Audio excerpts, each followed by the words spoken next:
Hey guys, Magic Man here, and today I'm actually going to be bringing you a game in the Tier 7 Premium British Cruiser, the Belfast, although it's not so much about this game as it is some of the other things that I wanted to talk about in this video.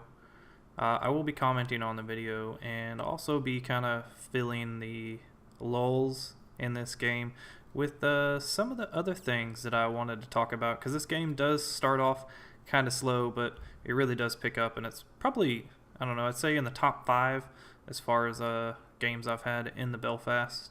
So just get ready, because I was actually pretty impressed with this result, but it definitely not my top game in this ship. Okay, so recently I haven't been putting out any content, and that's due to the fact that my doctor said I probably shouldn't be doing that much stuff on the computer because I have tendonitis in my wrist. It causes me a lot of pain to lift things, so forth. So I had a restriction, and I basically couldn't really do a whole lot on the computer because it was going to start causing me pain. So I would do a little bit until my wrist would start to hurt, and then it would stop. So I finally got that restriction lifted. I'm feeling a lot better, so hopefully I can start putting out more content. And with that being said, I actually get a pretty good shot of how many people are going to be on this flank right here. I'm hoping and I'm thinking that there's only this one destroyer, so if I take him out, we're going to be sitting pretty on this side of the map. And I'm actually going to use our friendly destroyer smokescreen. That was nice that he actually went ahead and laid this thing, and I'm going to take advantage of this as much as I can. I'm doing a really bad job.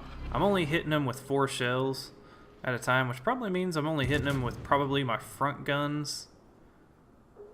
And I just way overshoot here because I underestimate how slow he's going because of the broken engine. I'm so surprised at how many destroyer players just do not take last stand. It boggles my mind, actually. I feel like it's such an essential skill, and people skip it all the time. And like that guy, his engine was broken, and so he almost came to a complete stop because he didn't have last stand. It seems kind of ridiculous to me, but to pass up on such a necessary skill to, add to your survivability. But anyhow, we killed the destroyer over here. The enemy team sitting in the smoke screen on the opposite side of the map from me. It did finally dissipate, and I'm going to back out of this smoke screen, mainly because, well,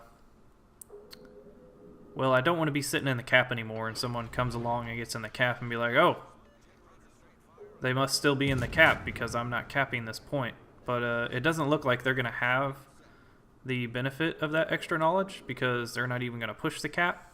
And I actually shot in front of them thinking that they were going to go forward, but they were moving backwards. That's what happens when you snapshot sometimes. So I'm going to be able to basically farm damage on these guys because they're in cruisers that don't really have a whole lot of armor, and they're moving backwards. And when you're moving backwards, you're not moving very fast, so it makes it easy to shoot you. And I was hoping this guy was going to continue to show me his broadside, which is why I switched to AP there, but by the time I got reloaded, he had turned to ship enough where the AP was going to be ineffective, so I'll just have to settle for farming high explosive damage on him. Now, some of the other reasons that and there's actually our second kill of the game right there. One of the other reasons I haven't been putting out much content is due to the fact that the Steam Summer Sale, I picked up a couple of games. I spent, I don't know, like 20 bucks or something. So not a whole lot of money, but one of the most entertaining ones that I picked up was Star Wars Knights of the Old Republic 2, The Sith Lords, which was, I think it was done by Obsidian Entertainment, and the first game was done by BioWare. So Obsidian Entertainment did a pretty good job with the game as far as the story goes. I think one of the characters in that game is really interesting, but I may cover it a little bit. I don't know. But that's really taken away from my time. And we get another kill there. Fire, it looks like the fire burned him down. And I feel pretty good at this point that I can push out of the smoke screen and take care of whoever is left over here. You know, we've 2 of the ships have been killed by me, another one was killed by somebody else, and now we have another cruiser over here.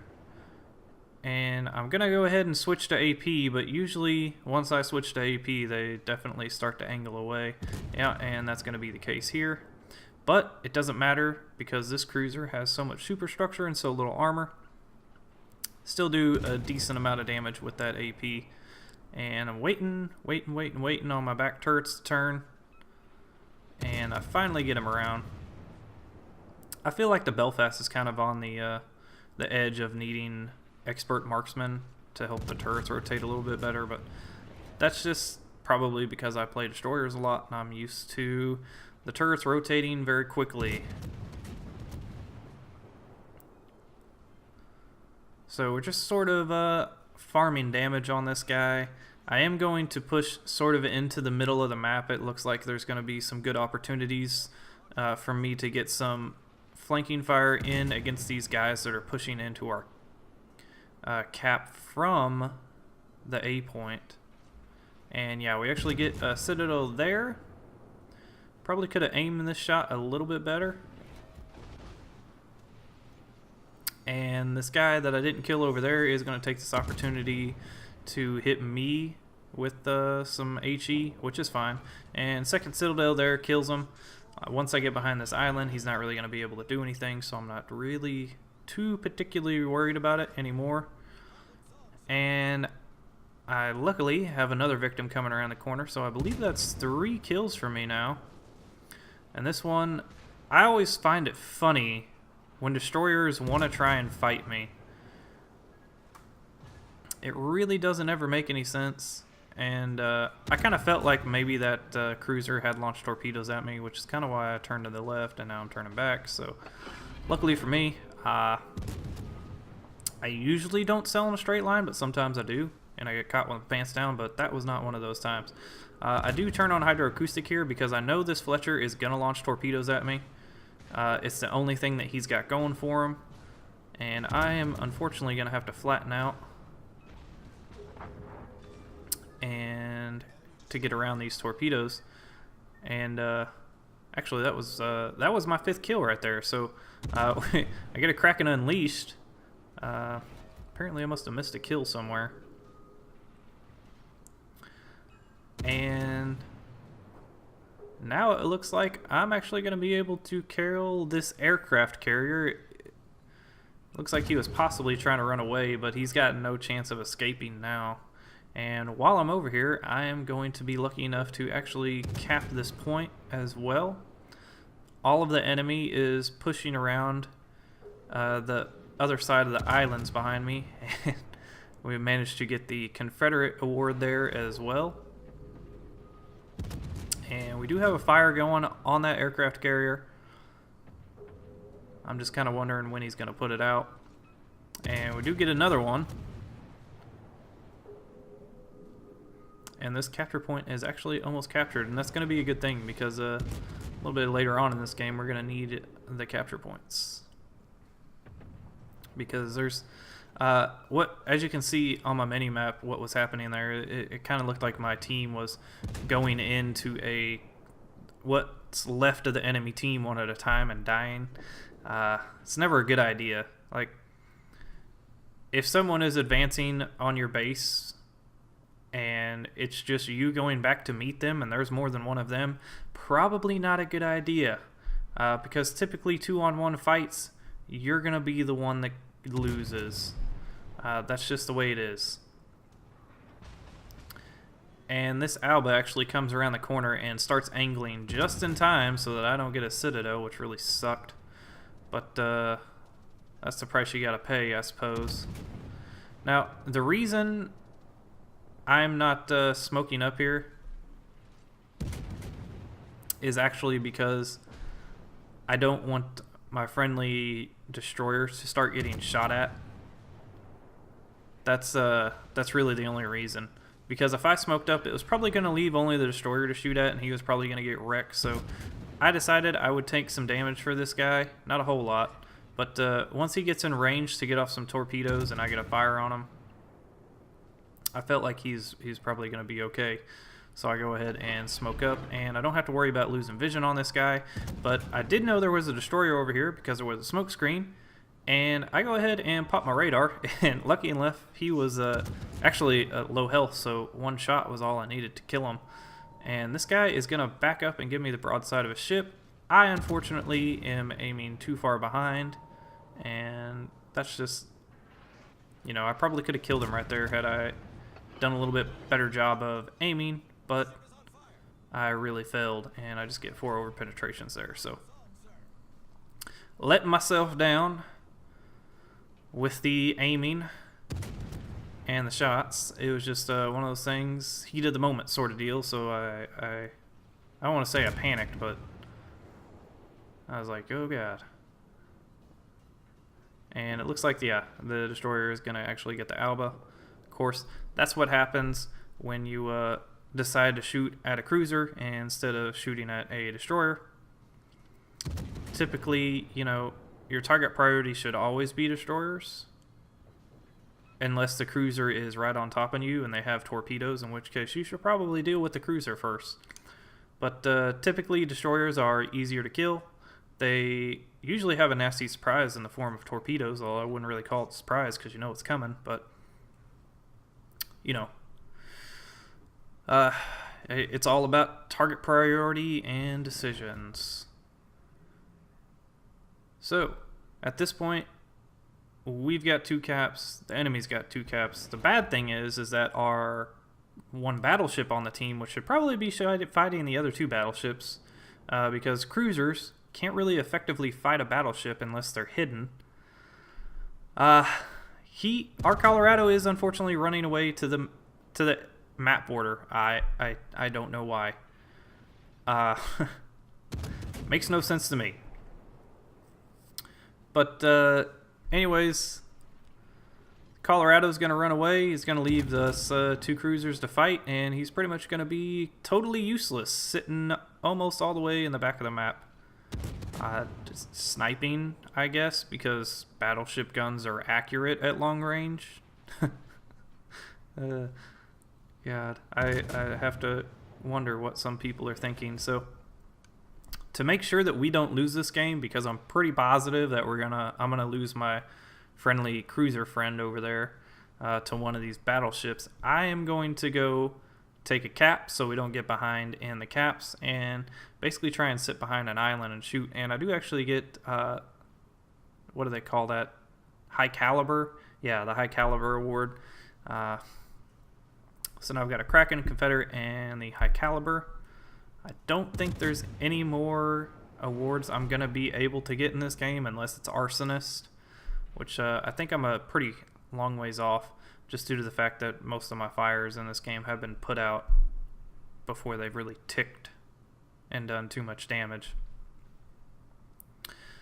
Really the only ships that I really get Arsonist in are Japanese cruisers and Russian destroyers. I don't really get him a whole lot in any other ship. Yeah, and this guy, I think he knows that I'm gunning for him, so it looks like he's trying to put as much distance in between me and him as he possibly can. Which I don't think is going to help him too much. He's on too low of health to get away unless he pops a repair. So far, I'm feeling pretty good about this game. I do actually get detected there because he is beyond that particular point of the island, but luckily for me, his guns are pointed in the wrong direction to actually shoot at me, and I think he's swinging his ship around so that he can shoot at me. But unfortunately for him, he's going to end up grounding himself, and that's going to make him a very easy target. And I do actually get a fire on him, and for whatever reason, the aircraft carrier decided to he actually did get a shot off at me, but yeah, the aircraft carrier stole that kill from me. That dude such low health, and he decided to use his dive bomber to drop on him.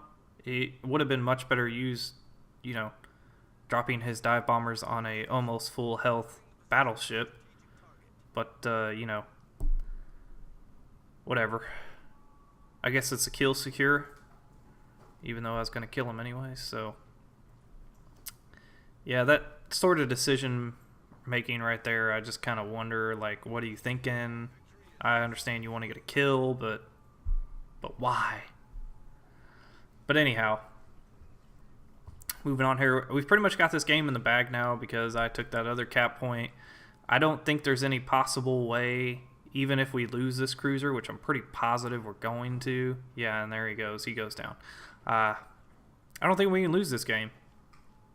Not unless somebody does something incredibly dumb, like the Colorado gets torpedoed and the aircraft carrier basically YOLOs into the battleship.